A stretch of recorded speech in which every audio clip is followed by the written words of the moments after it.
Alors que vous êtes en train de regarder cette vidéo, on est le 14 janvier 2024 et je suis en pleine compétition. Je suis en train de réaliser ma deuxième compétition de pêche au leurre sur un canal, un secteur que j'ai jamais encore pêché, tout du moins avant de préparer cette compétition. Lors de ma première compétition, j'avais pas eu la chance de me préparer à la compétition, mais j'en avais pas ressenti non plus le besoin. J'y allais vraiment pour le fun et sans avoir vraiment un avis sur la préparation d'une compétition en me disant bah, j'y vais, ça va le faire, on verra bien. Cette fois-ci, je voulais aborder ça d'une autre approche, d'une autre manière et j'ai décidé de me préparer à la compétition, non pas pour faire un bon résultat, mais pour être sûr de ne pas passer à côté parce que lors de ma première compétition, j'étais très bien parti, je me classais très bien au début et il y a eu une erreur dans ma stratégie que j'ai payé cher au bout de la journée, même si je finis 13e sur 40, on va dire que c'est quand même une place qui est relativement satisfaisante pour une première compétition. Mais moi, bon, ça m'a un peu ennuyé, j'avoue, parce que voilà, j'avais moyen d'aller chercher beaucoup plus haut si j'avais préparé cette compétition. Donc je ne vais pas recommencer cette erreur et je trouvais ça super intéressant de le partager avec vous. Alors moi, ma préparation, elle n'est sûrement pas digne des gros compétiteurs et si eux se préparent, c'est que forcément, il y a vraiment un gros intérêt. Tous ceux qui finissent en tête de classement sur les grosses compétitions se sont préparés avant, sont allés pêcher avant, on fait des pré-fishing, on fait des repérages. Et tout ça, on va essayer de l'aborder ensemble. Comment je me suis préparé à cette compétition. J'ai réussi plus ou moins à découper ma préparation en 4 parties. 2 parties qui concernent le lieu, une sur du repérage depuis chez moi avec quelques outils que je vous présenterai. La deuxième, ce sera un pré-fishing et un repérage directement en conditions réelles sur les lieux de pêche, sur le parcours qui va nous être proposé. Quatrième point, ce sera une analyse du règlement de la compétition. Très important, ce que j'avais notamment oublié sur la première compétition. Quatrième point, ce sera mon matériel et ma stratégie. Donc j'ai mis ça en dernier point puisque eh bien, il faut passer par les 3 étapes d'avant pour en découler une stratégie qui est convenable et qui tient la route. On va aborder le premier point, le point de repérage. Un point qui est essentiel, qui est valable pour la compétition, mais en dehors de la compétition, si vous allez sur des lieux que vous n'avez jamais pêché, pensez à faire un repérage. Ça se fait depuis l'ordinateur, on se connecte, on se met sur Google Maps et on fait une recherche. Donc moi, je vais vous montrer quelques lieux que j'ai trouvés pour la compétition et pourquoi il me semble vraiment intéressant. Une fois que je suis dedans, j'ai cette vue-là, c'est la vue par défaut de Google Maps. Elle est très bien pour démarquer les cours d'eau, c'est vraiment parfait. Si vous cherchez un plan d'eau, un cours d'eau, un ruisseau, vous le trouvez plus facilement avec cette vue-là. Là, je suis sur la vue satellite de mon parcours, donc il commence juste ici au niveau de cette pointe d'île et il remonte tout ce grand gabarit là, jusque ce pont là-haut. Alors moi, la zone qui m'intéresse particulièrement, c'est celle-là, c'est celle qui est milieu de parcours.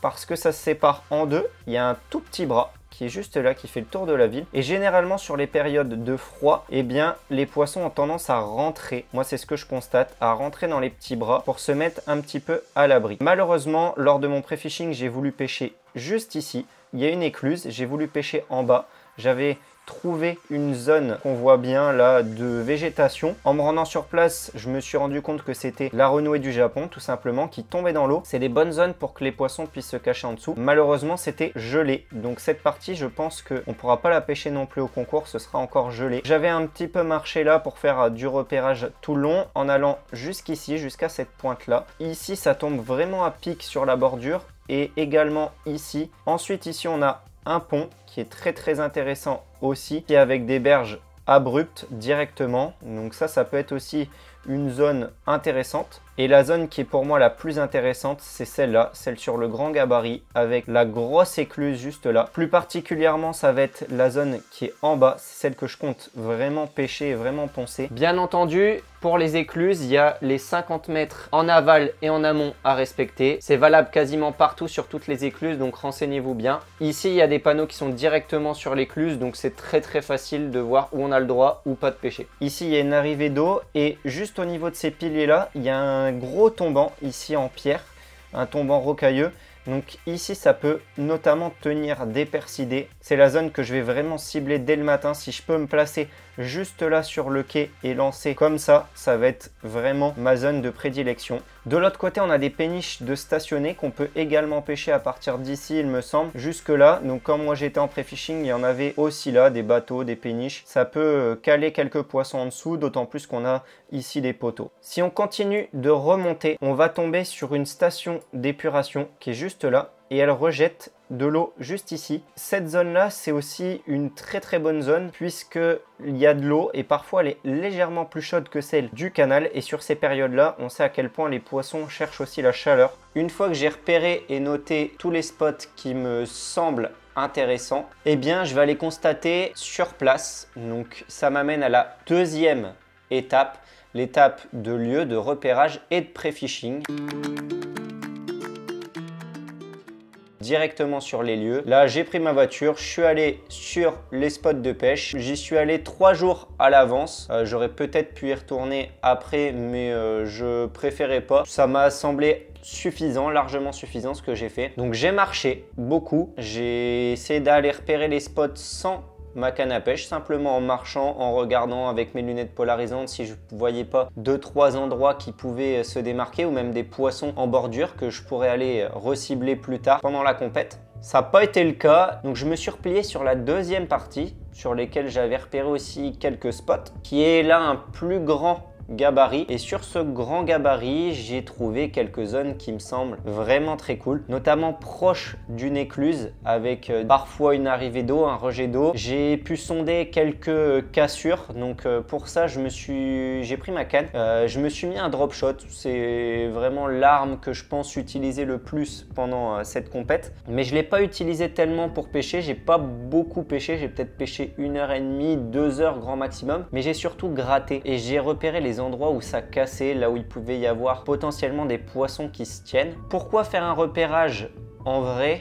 Parce que ça va nous permettre de confronter ce qu'on a vu sur les images de Google Maps et ce qu'il y a dans la réalité. Parfois ça a changé, parfois c'est moins intéressant ou peut-être plus intéressant que ce qu'on a vu depuis un satellite. Il n'y a rien de tel que de voir vraiment les spots en vrai.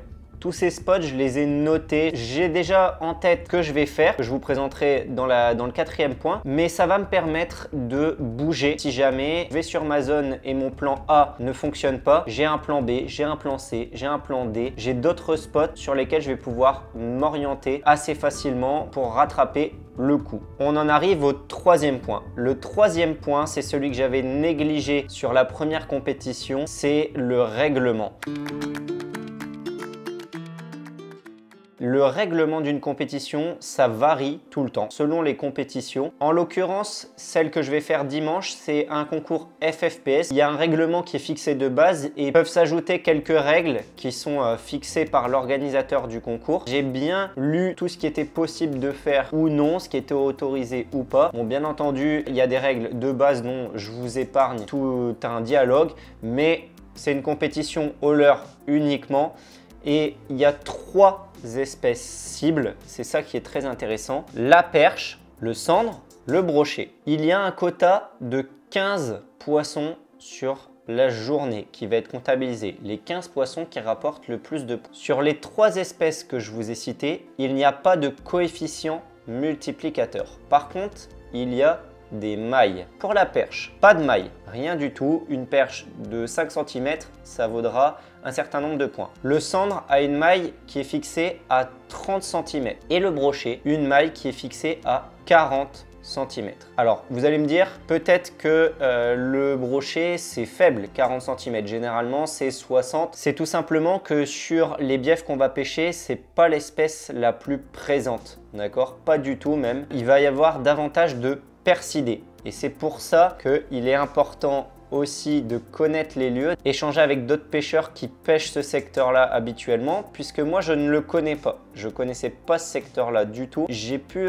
tirer quelques informations aussi de mon pré-fishing en croisant quelques pêcheurs. Pour les points, c'est simple, ça va être un point du millimètre. Un cendre de 60 cm vaut 600 points. Un brochet de 60 cm vaut 600 points également. Une perche de 60 cm, non je déconne, j'en ferai pas, mais une perche de 30 cm vaut 300 points. Alors là, diverses stratégies peuvent entrer en jeu. Ça dépendra de chaque compétiteur, mais en tout cas, moi, j'ai du coup la mienne en tête depuis ce que j'ai vu, ce que j'ai repéré et en tirant bonne conclusion de mes expériences passées et du règlement actuel, je sais comment aborder cette compétition. On en arrive au quatrième point, le matériel et la stratégie que je vais employer pour cette compétition.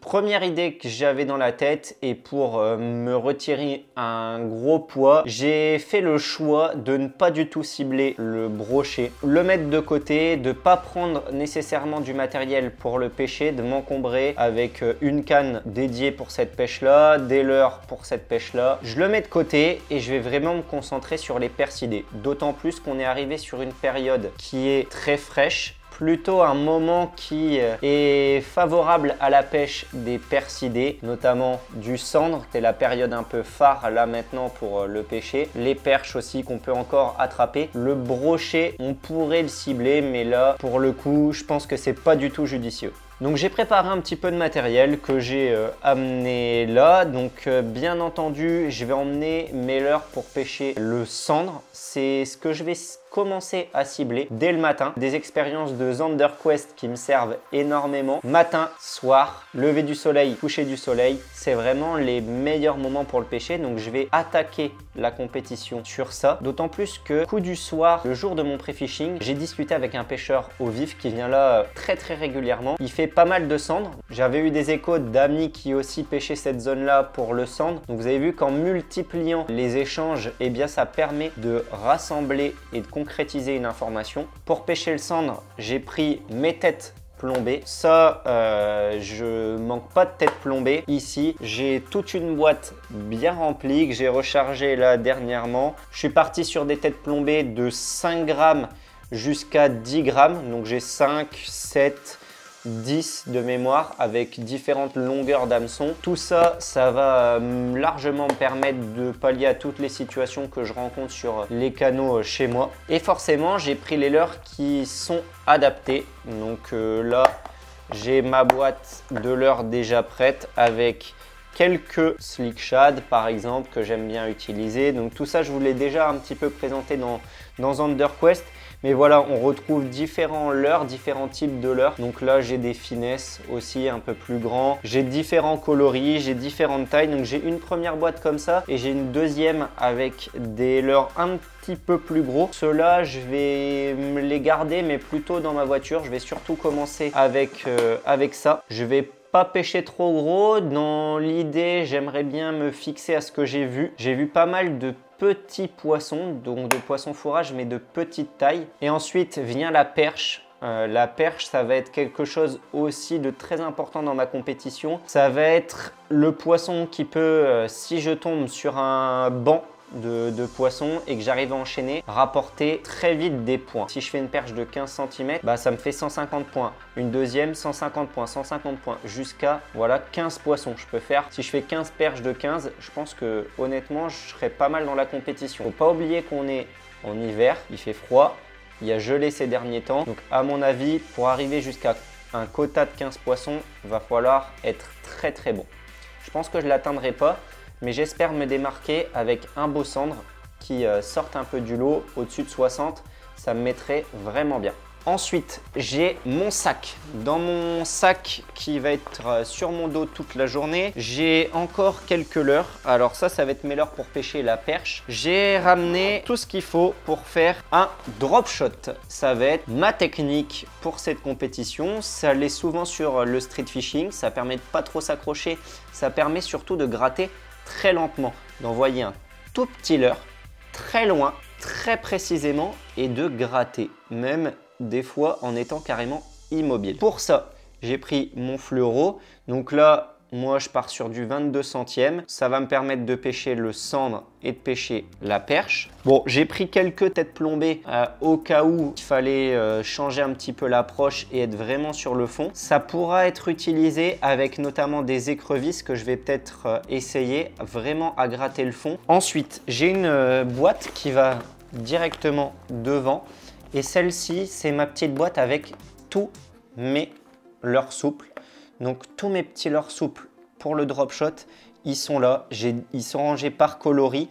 Donc vous voyez que j'ai de tout. J'ai du naturel, du gris, j'ai du blanc, j'ai du rose, j'ai du vert flashy, j'ai du vert naturel. Voilà, j'ai vraiment un gros panel de leurres avec des tout petits leurres, des créatures, des shad, des finesses, de tout. Je vais régulièrement faire tourner, c'est ce que j'ai fait en pré-fishing. Bien entendu, j'ai ici mes plombs pour le drop shot et dans ma petite boîte ici mes hameçons. Ça, c'est deux choses que j'ai avec moi qui vont me faire gagner aussi pas mal de temps. Je peux prendre tout de suite mon plomb, je peux prendre tout de suite mon hameçon. Si je finis par casser, je peux facilement rebondir et très rapidement. Tout ça, ça tient dans mon backpack. Donc ça, c'est dans ma pochette de devant. J'ai même pas besoin de sortir mon sac de mon dos. Tout est devant. Je peux changer mes leurres très rapidement. Donc vous voyez, j'ai ma pochette, je la mets dedans, je referme et voilà, tout est là. Tout mon matériel pour le drop shot, il est ici, il est présent dans mon backpack et j'ai plus qu'à pêcher. Je me préoccupe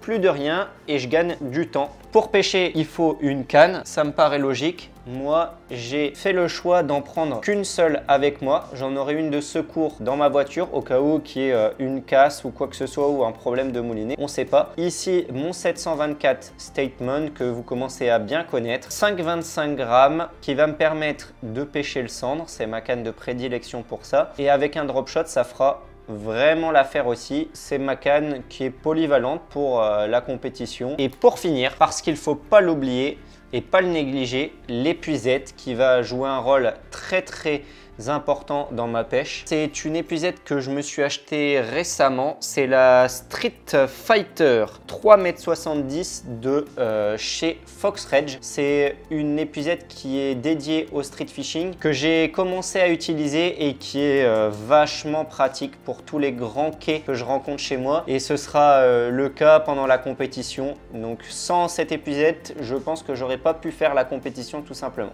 Bien entendu, une stratégie n'est pas figée dans le marbre et un pêcheur doit toujours s'adapter. Peut-être que je vais être amené à faire d'autres choses et c'est pour ça que tout le repérage que j'ai fait avant, tous les spots que j'ai notés, cartographiés, mis en point GPS, tout ça va me faciliter mes possibilités de rebond en cas d'échec.